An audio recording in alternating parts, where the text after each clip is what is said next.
Oi meninos, tudo bem? Um prazer estar aqui com vocês no Guia Enem, ok? Nós vamos falar agora de gramática. Lá no videozinho anterior que você já deve ter assistido no Instagram do colégio, eu coloquei para vocês que uma das situações, um dos elementos que mais caem no Enem em língua portuguesa são os elementos da comunicação. Vocês devem ter visto isso? Bom, então eu vim aqui explicar para vocês um pouco mais sobre esses elementos da comunicação, certo? Só que antes de falar dos elementos, vamos falar de comunicação? Comunicação, pessoal, é qualquer mensagem que é passada de um emissor para um receptor, ok? Então, o emissor passou uma mensagem para o receptor. O receptor entendeu essa mensagem, nós temos um processo comunicativo.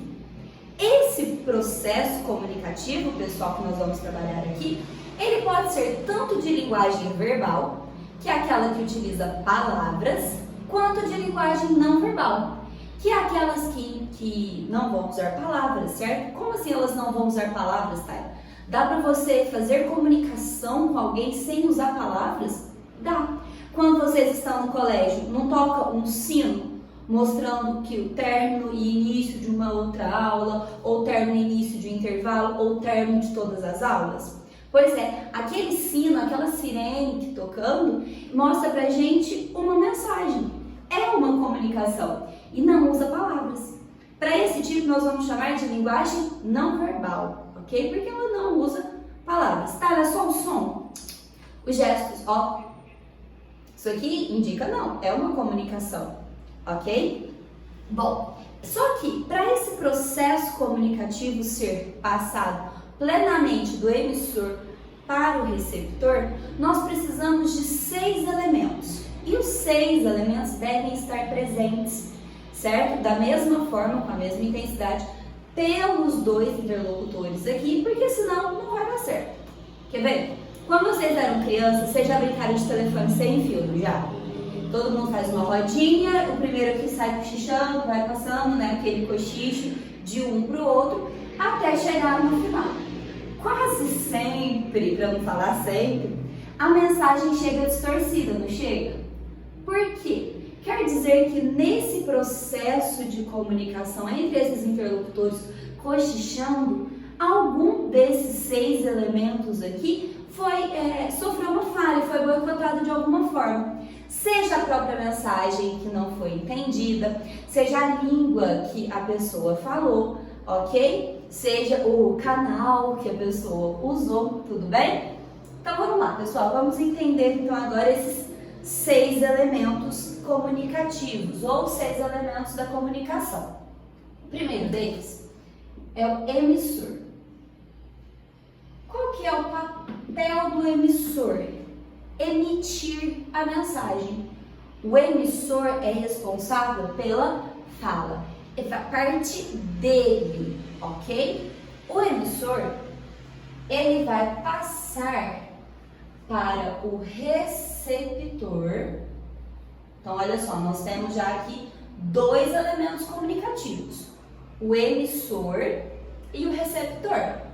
O emissor é quem fala, ok? É quem está usando aí, está comandando a mensagem. O receptor é o ouvinte, certo? Ou aquela pessoa que está vendo o que o emissor está passando. Mas o que é, Tayla, que o emissor passa para o receptor? Ele passa para o receptor uma mensagem. Por exemplo, aqui na nossa situação, pessoal, eu sou a emissora, vocês são meus receptores. E qual que é a mensagem que eu estou passando para vocês? Sobre elementos da comunicação, certo? Tranquilo até aí? Beleza, com isso nós já vimos 3 elementos, e são 6. Olha só que coisa mais tranquila, não é, pessoal? Essa mensagem que é passada, todo esse conteúdo que é passado, ele gira em torno de um assunto, não gira? Gira.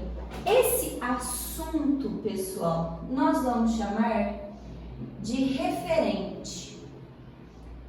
O referente é o nosso assunto. Então, se vocês se depararem qual é o referente da mensagem, quer dizer, então, o assunto da mensagem. certo? Essa mensagem que é passada do emissor para o receptor sobre um referente, ela é transmitida utilizando um código. Que vem a ser esse código, Tayla? O código é a língua.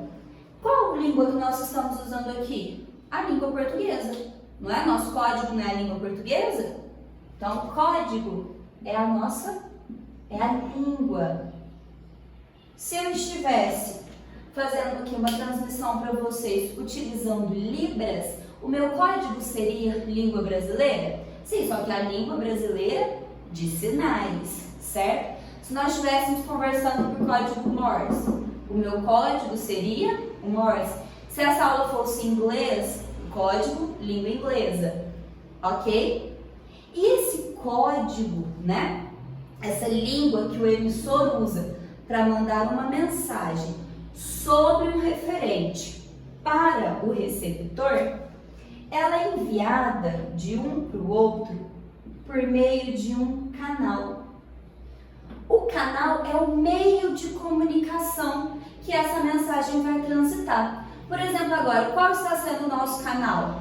O YouTube. Porque como vocês vão perceber essa minha mensagem? Porque vocês acessaram, se inscreveram aqui, não, eu tenho certeza que vocês já se inscreveram, no canal do YouTube do colégio. Se os pais de vocês mandam uma mensagem no WhatsApp para vocês, tipo, apague a luz do quarto, qual é o canal? O celular? Sim, usando o aplicativo WhatsApp. Então, canal é o meio que a mensagem chegou. Na verdade, eu vou até colocar que a mensagem transita, ok? Que é o meio que a mensagem passa de um para o outro.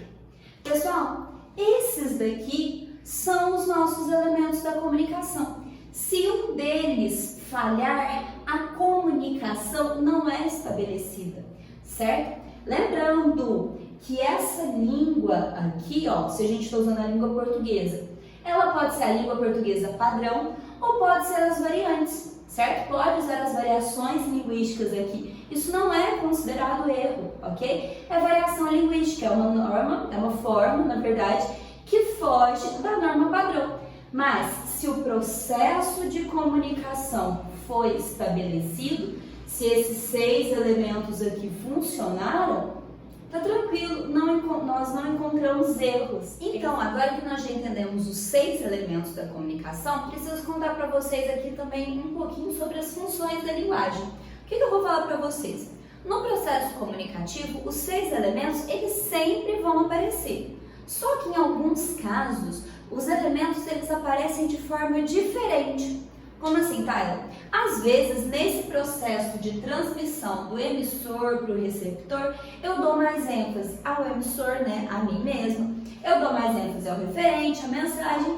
Enfim, às vezes eu destaco um desses 6, certo? Eles não necessariamente aparecem da mesma forma.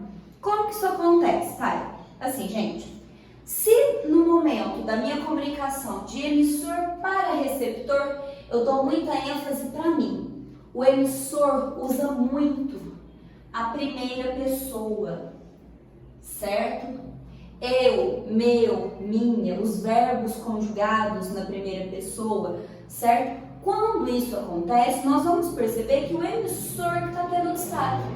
Se o emissor está tendo destaque, nós vamos chamar o nosso processo de função emotiva, ok? Se o emissor receber toda essa transição, nós vamos chamar de emotiva.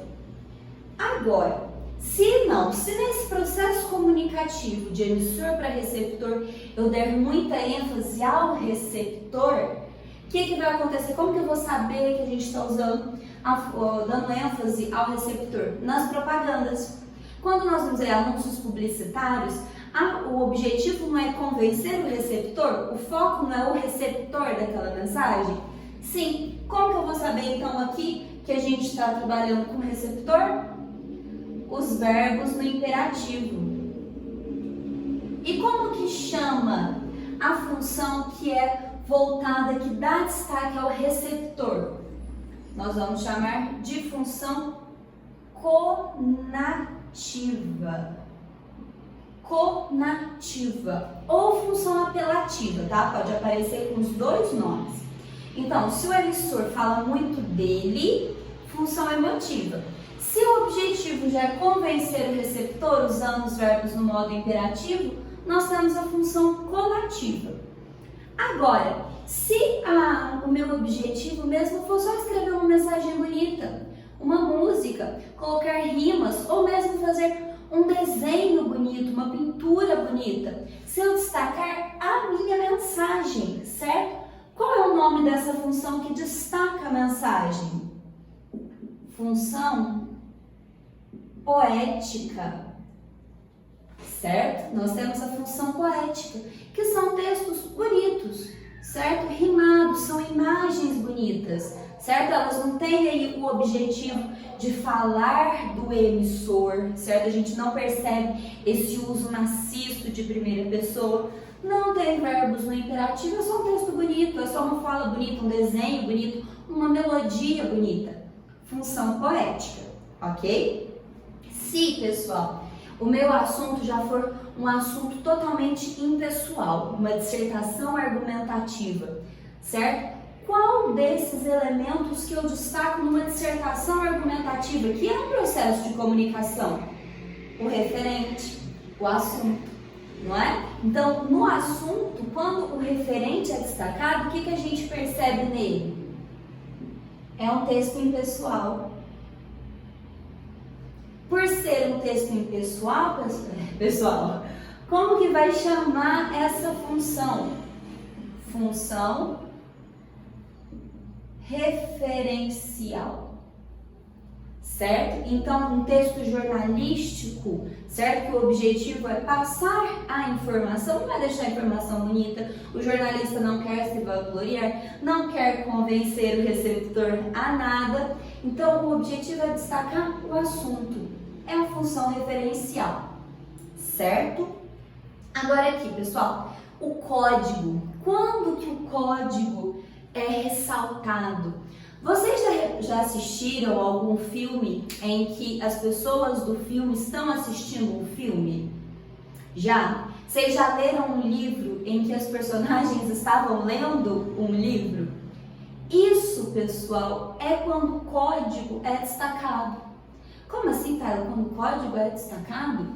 Exemplo aqui, pessoal. Se vocês estão lendo um poema e o poema fala de um poema, isso quer dizer que o código foi destacado. É o código falando do próprio código, certo? O nome dessa função, quando o código fala do próprio código, é função metalinguística.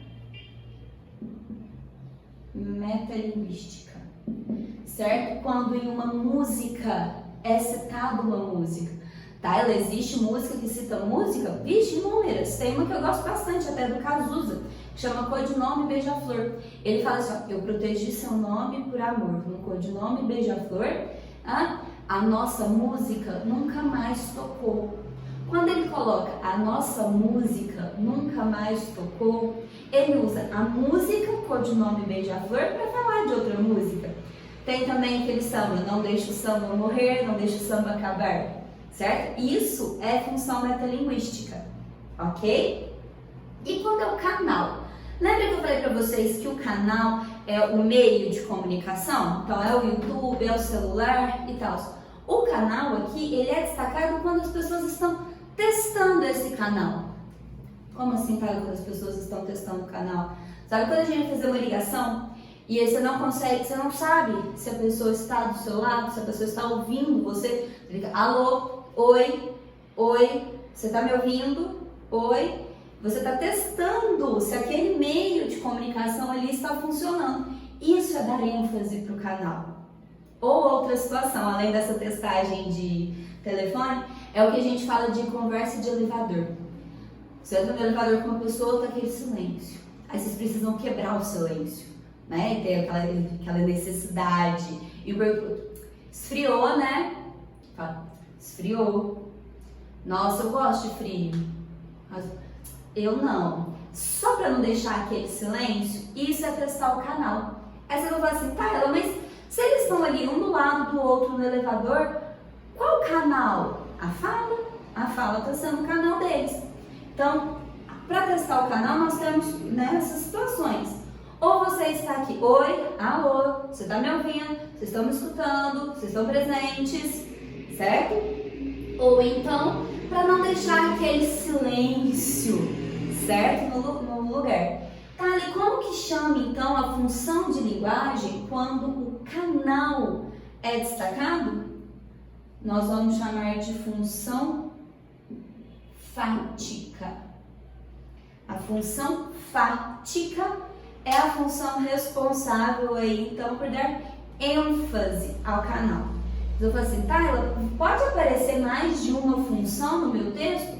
Pode aparecer mais de uma função no seu texto. Só que o que você vai ter que analisar? Se eles te derem um texto no vestibular, né, o que normalmente acontece, sempre na pergunta eles vão destacar. Na quarta linha, qual a função de linguagem predominante? Ou então, qual outro tipo de pergunta que eles podem fazer? A função metalinguística ressalta qual elemento da comunicação, certo? Por isso que esses 6 elementos e essas 6 funções devem sempre ser vistos aí bem juntinhos, tá bom? Espero que vocês tenham gostado. Se vocês ainda não se inscreveram aqui no canal, se inscrevam que vem muita dica boa, pessoal. Boa sorte aí nos estudos. Tchau, tchau!